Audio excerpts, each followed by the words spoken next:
Bitcoin is falling as we speak. Is it time to panic? What is actually going on?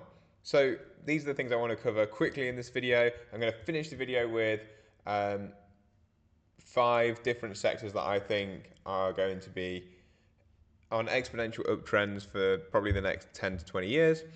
But let's just jump into Bitcoin price action. Feels pretty scary right now.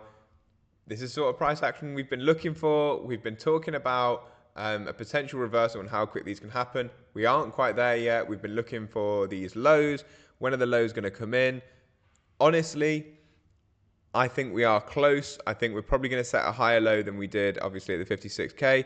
I presume we set a higher low than like 61K. So I think we're really close. Genuinely think we're really close. We're at 63.5K right now. We've got between here and 61.5-ish K to find a low. The RSI on the daily is pretty much or very, very close to as low as we were at 56K, which is decent. If we actually set a lower low than the 56K, we're going to print a daily bullish divergence there. So, which I think is very feasible at this point. Things are looking pretty good for taking long positions in this area. I didn't think we'd get offered this low.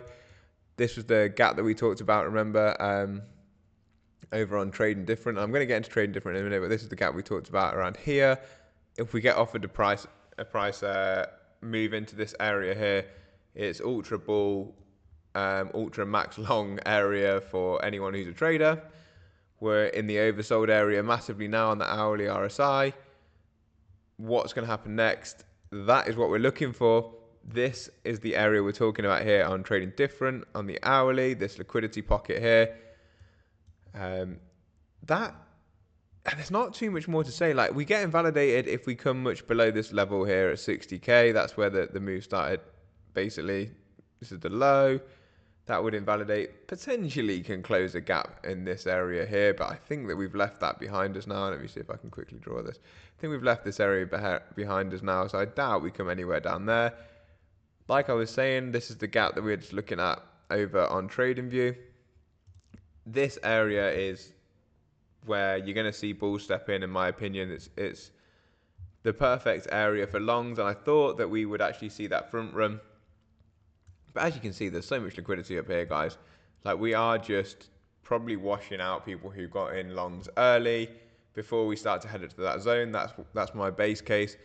And something else that's quite interesting right now is many big traders, including Credible Crypto, someone I follow very closely and a good friend of mine, so I'm not slating him at all. He thinks that Bitcoin is going to lead price action here, and obviously Bitcoin normally does lead price action, but he also thinks it's going to lead in terms of percentage gain and price gain. I don't know if I agree with that personally. I'm looking at the Bitcoin dominance chart and I'm thinking this looks pretty top heavy. I've written about this in this week's newsletter. We're in an ascending parallel channel, which is a bearish pattern. We look like we're struggling on the middle of the channel, coming back down. We've broken through some key resistance and now we're sort of holding it as support. But as I said, even on this leg down right now today, we're losing Bitcoin dominance. You normally see alts bleed out more than Bitcoin on a bleed out. So unless we hold the levels we're basically at now for Bitcoin dominance, 55%, well, we'll come down to 54.3. And if we don't hold that level, then I think it could be time for an alt season. I'm looking for that. The only thing that I do worry about, or that does kind of concern me, is that the previous 2 alt seasons, so we're talking about 2017 and 2021, both came at around 70% dominance of Bitcoin. Right now, we're only at about 55. So there is that. I haven't got too much more to say about Bitcoin and crypto right now because it's still realistically just chopping within this range. Like, there's nothing massive to update, guys. We're just trying to time this bottom that is really hard to time. We're just coming into that bottoming area, look, where we've wicked out of. We come into here, we test the area, push out, test the area, break down, come back, test the area as resistance, break above, hold it as support, break out. That's why I didn't think this area would get retested. We're really close to it because I think it's just too obvious. And if everyone's waiting for something, normally it doesn't happen. But it seems like we're getting that opportunity. And let's see what happens from here. So finally, as I said, I just wanted to touch on last week's weekly insight newsletter, talking about 5 different sectors that I've identified that I think will be massive in the next, 20 to 50 years, maybe, or 10 to 20 years, but realistically, 20 years plus, depending on what human civilization looks like in that time. It's pretty hard to look at that far. But firstly is AI. And I spoke about how I went to Singapore and Super AI and what I thought about that. Basically, I'm just going to try and sum it up for you guys. But I do recommend you go and check it out if you want the whole thing. It is free over there on Substack. Link in my bio if you want it.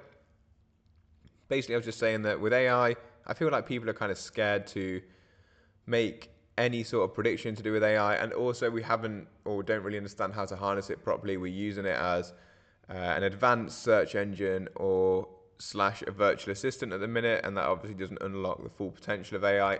I do the same, like that's all I really know how to use it for, like so far. And we're not brave enough yet to say how it is going to affect us directly. We say like, oh, it is going to help us in the future by maybe doing this, maybe doing that, but nothing substantive. Substantive, is that the word? Nothing really solid with anyone's opinion. The next one obviously is crypto, so we don't need to talk about this too much. I think the future of finance is coming on chain. I've thought this since I first got into crypto in 2017. I've got some YouTubes out there saying that even though I had less of an understanding of the financial markets, I said that I thought money needed to change, and even I could identify that 7 years ago when I wasn't that much I wasn't into finance that much. So that I still think is going to happen. I think the tokenization of everything is coming. It makes sense. It's faster, easier, more trackable, reliable. The next thing I think is esports. I think as the world we live in becomes more digital and the younger people come into the financial system who have been born in a house with some sort of games console or even a PC or a phone, it seems pretty obvious to me that gaming and the competitive side of it is going to take more of a center stage. It's already become a multi-billion-dollar industry in my lifetime, and I think that will just continue and probably explode exponentially as games become more immersive and younger. The younger generation comes into the financial system, and with that, I think not just because of that, but also with that, I think the rise of content creation continues as well. I think that we move away from the institutional model more towards individuals, like KOLs in each section. So key opinion leaders or influencers are going to be the new people who basically drive attention. I think the way that they now harness attention is very valuable to institutions in general, and you can see it by specifically people launching meme coins. Yes, I know that it's boredom and gambling, this sort of thing. But also it does show that they can move finance from attention to finance and make finance worth something.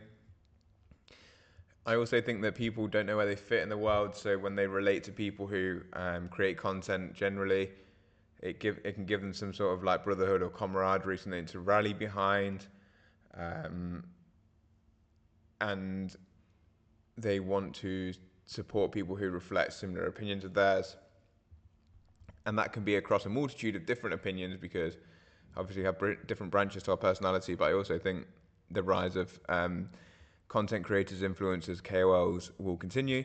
And finally, we talked a little bit about meme coins there, and I think that this goes into this section, but this surge in gambling, I think gambling is going to continue as we devalue our currencies and people feel like they're left out of the financial economy.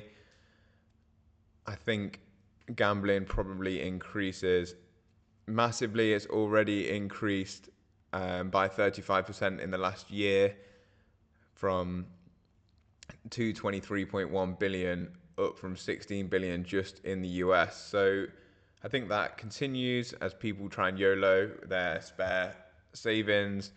And also people are bored. I think people are bored, looking for purpose, don't have much to do, and just find some sort, and also are driven by dopamine with social medias in general, and you get a dopamine rush from gambling, and I think people will continue to follow suit in that aspect. Because of all these things, I actually have a project that I'm working on at the minute. I'm not going to give anything away about that, but it's not a meme coin like a lot of content creators are creating. It's something that tries to cross a few of these different elements, but also brings my hobbies together, being Web3 and esports, with a little touch of gambling in there and content creation as well. But we'll get into that another time.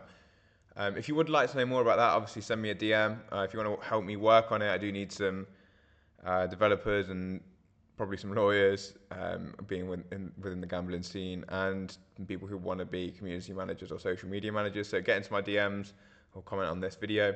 That'd be helpful. And if you enjoyed, please share with your friends. Peace up, A-Town down, as Usher would say.